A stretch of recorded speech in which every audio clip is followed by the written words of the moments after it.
friends, welcome again to my channel Geotechnical Engineering Consultancy Tips.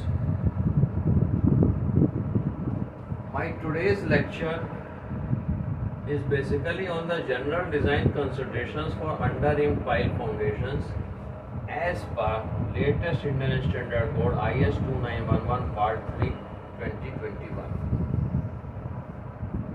This is the 32nd lecture of my series. What I wish to explain is an under-rim pile may consist of single bulb, two bulbs or more than two bulbs. If it is comprising of single under-rim, it is called as single under-rim pile.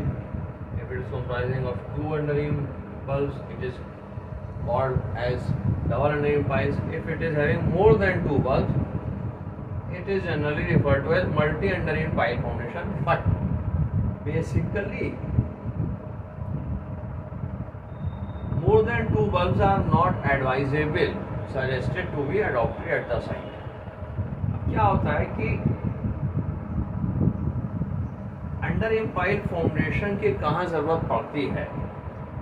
तो after we have completed our geotechnical investigation and prepared the soil test report, based on the necessity and the structural design requirements of that very particular structure for which हमने geotechnical investigation करा है, अगर वहाँ हमारी कोई shallow या open foundation पे capacity नहीं आ रही होती है तो हम अंडर-रिम पाइल फाउंडेशन पे जा रहे होते हैं, या अगर वहाँ एक्सपेंसिव सॉइल है, because the under-rim pile foundation was developed and introduced basically for expensive kind of soils,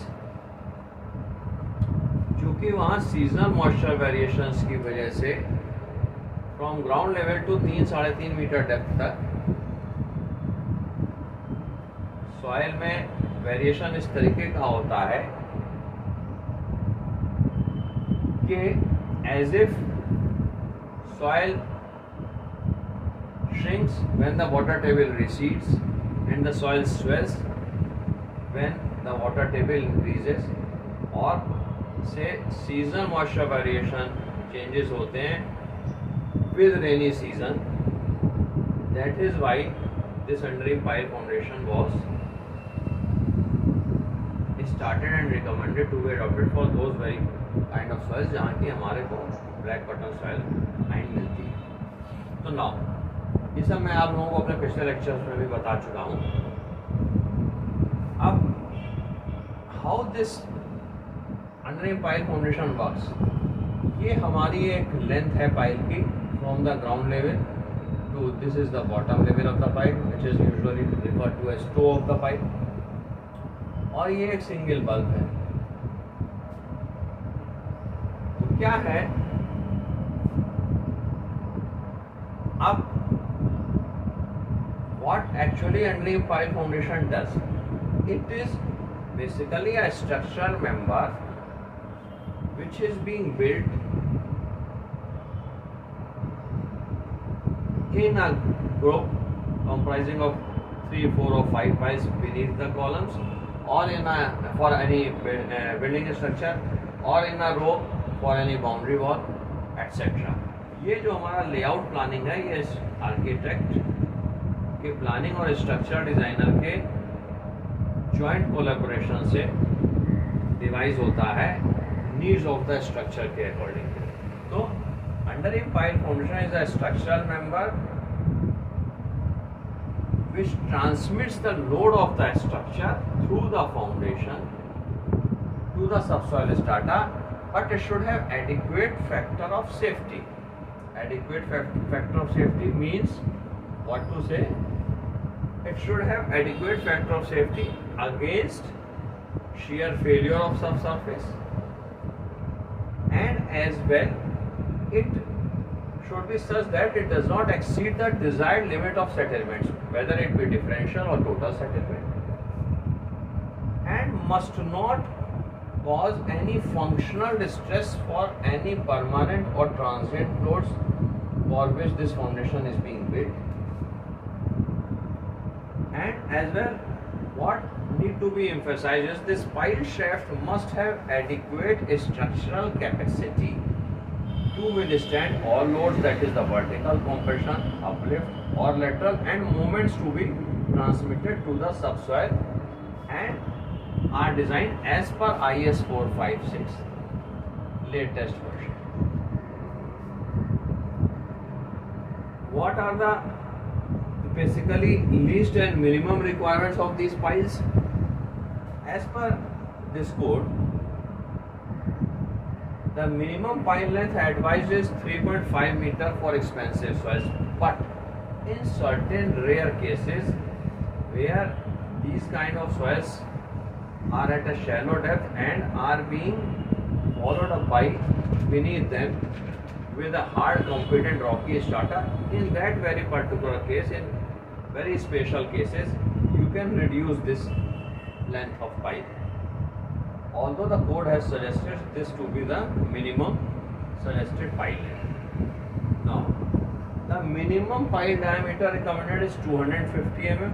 Although the table given in this code suggests कि वहाँ 300 mm, 375 mm, 400 mm, 450 mm और 500 mm तक की डायमीटर की circular pile foundations दी जा सकती है. But say in aggressive conditions where we are getting excessive chemicals comprising of sulfates and chlorides,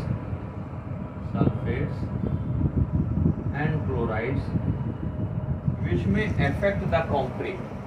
In those very particular cases, this pile foundation diameter, the minimum pile foundation diameter, is suggested to be adopted as 300.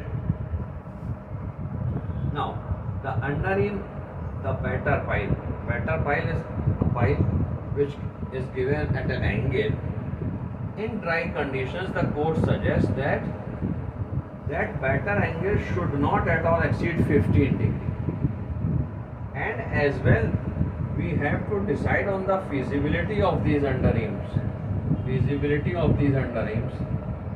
Why?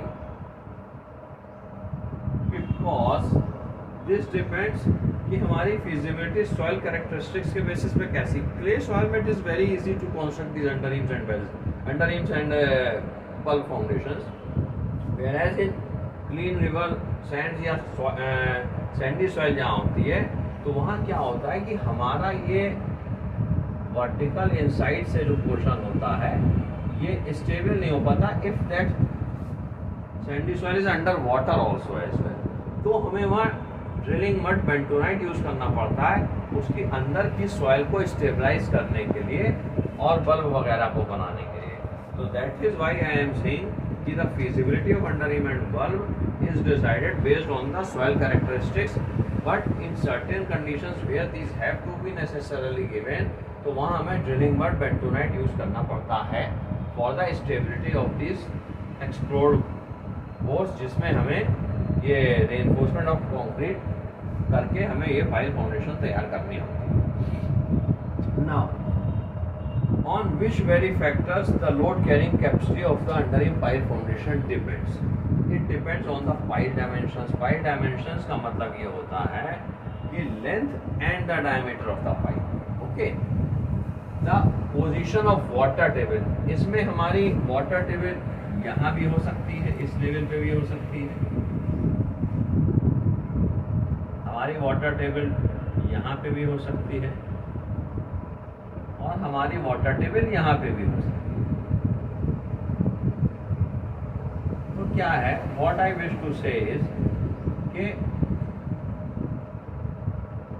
ऐसा क्यों है. अगर हमारी pile water के अंदर है तो हमें एक करेक्शन फैक्टर लगाना पड़ता है जो हमारी इस कोड की टेबल में गिवन है for this different dimensions of diameters of pile foundations. Similarly अगर n वैल्यूज की एक रेंज दी हुई है सैंड और क्ले में, जिसपे हमें एक करेक्शन लगाना पड़ता है in order to find the design load carrying capacity of these piles. And there is another correction factor which is used for centre to centre spacing of the pile in the group. And and as well क्या है, हमने आपको बता दें कि basically हमारा जब भी हम डबल अंडररिम पाइल देते हैं तो ये हमारा जो the distance from the cut off level of the pile to the middle of this bulb, the upper bulb of this double underring pile should be minimum 2 du. What is d and what is du? D is the diameter of this pile shaft, circular pile shaft. Du is the diameter of this underream. Basically, the diameter of the underream is generally ranges from 2 to 2.5 of times of the dia of the shaft of the pile. अब क्या हमारा load distribution shaft के skin friction से, कुछ tip bearing से और कुछ इसकी एंकरेज बियरिंग से अंडररिम के डेवलप होता है कॉम्प्रेशन में। अपलिफ्ट में क्या होता है, uplift load is skin friction plus the weight of the pile, and lateral हमारा डिपेंड करता है ग्रेड ऑफ द पाइल पे और सॉइल की रेजिस्टेंस पे लैटरली। तो हम बताना क्या चाहते हैं आपको कि डबल अंडररिम पाइल में अब from this mid of the first bulb and mid of the second bulb ये हमारी लेंथ डिफाइंड है इस कोड में, which should be 1.25 to 1.50 du, but basically code ने ये कहा है कि इट शुड बी 1.50 du, और दिस टॉप डायमेंशन में 2 du is minimum specified, but for expensive soils it has been defined to be taken as minimum 1.75 meter, that is 1750 mm, 1750 mm. और ये जो डेप्थ है from the bottom most mid point of the bulb of the bottom most bulb to the bottom of the bucket, this varies from 0.55 to 0.75 du. du is the diameter of the underream, and जो हमारा ये bulb बनता है ये angle पे होता है from this horizontal, तो this φ1 is basically 45 degree and this φ2 basically ranges from 30 to 45 degree. जो हमारा ये कोडल प्रोविजंस है इस कोड के।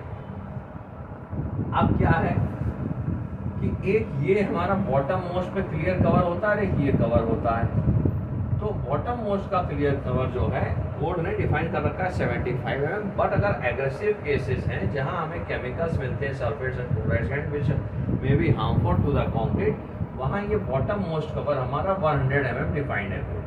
ओके, और ये जो कवर है, ये जो हमारा वर्टिकल बार्स का कवर है, this has been referred to as being varying from 50 mm to 75 mm. 75 mm in case of aggressive environment जहाँ हमारे सल्फेट्स और क्लोराइड्स मिलता है। तो अब हम पाइल को ऐसे स्ट्रक्चरल मेंबर कैसे देख सकते हैं? It should have adequate strength to sustain design loads, its cross section should be checked such as for this is able to fulfill the design load requirements of the structure by way of individual pile carrying capacities, the vertical compression pile capacity, the uplift capacity, the lateral capacity, and the lateral loads and the moments which need to be fulfilled for to be so that it effectively fulfills its criteria for sustaining the design loads of the particular respective structure, and in order to say that the structure की life के लिए ये longevity provide करेगा and is sufficient enough throughout the life period of the proposed structure. It should be designed as a short or long column considering both concrete and steel as per IS 456 latest version, reaffirmed here, unless otherwise specified so. Okay, and the last point for its structural member definition is that the pile should be designed for permanent increase in stresses for wind load and seismic forces as per IS 875 part 3 and as per IS 1893 part 1 latest year reaffirms. Okay, now what this is basically the reinforcement being shown here. तो reinforcement के लिए भी the code has suggested the minimum reinforcement should be 0.4% of the cross sectional area of the pile shaft and should be provided throughout. And the diameter of these stirrups, minimum suggested diameter of these stirrups is 8 mm with center to center spacing as 150 mm. And one more thing the code has added on in this version of it कि stiffener rings भी दी जानी चाहिए ताकि pipe की length जब लंबी होती है तो आप बेसिकली वो बहुत ज़्यादा हिले डुले ना और स्टिफन बीच में कर दिए, तो that stiffener rings are suggested to be of diameter of 12 mm at a 1.5 meter center to center spacing or any other suitable dia, जो कि बेसिकली ये डिज़ाइन का काम स्ट्रक्चरल इंजीनियर का है, but the code has specified the minimum criteria for this and the rest is to be taken care of by the structural engineer concerned based on the geotechnical investigation code for that very particular suggested structure. And the number of vertical bars suggested are minimum 6 numbers for circular pipe and they should be at least 12 mm in diameter. As regards the cover, I have already discussed with you कि हमारा ये cover जो है 50 mm से 75 mm very करेगा. 75 mm is for aggressive environmental conditions where the soil and the water is found to comprise of excessive sulfates and chlorides more than the permissible specified limits as per the respective Indian standard codes. और ये जो bottom most cover है will be varying from 75 to 100 mm diameter. तो friends 75 to 100 mm जो हमारी ये spacing है bottom of the reinforcement से to the toe of the pile and 100 mm is for aggressive environmental conditions comprising of sulphates and chlorides. तो friends I think आप लोगों को मेरा लेक्चर पसंद आया होगा एंड आई होप कि मैंने लेटेस्ट कोड के हिसाब से इस चीज़ को बताने की कोशिश करी कम शब्दों में. I hope the persons whosoever are in civil engineering industry and are dealing with geotechnical engineering and foundation design etc., the concerned structural engineers may find it to be a little useful in the sense कि हमने codes के minimal specific criterias आप लोगों को सब अच्छे से बताने की कोशिश करी है. और हमारी आपसे ये रिक्वेस्ट रहेगी कि आप हमारे चैनल को लाइक करते रहें, हमारे वीडियोस देखते रहें. Please kindly view share and subscribe to my channel geotechnical engineering consultancy. Thank you.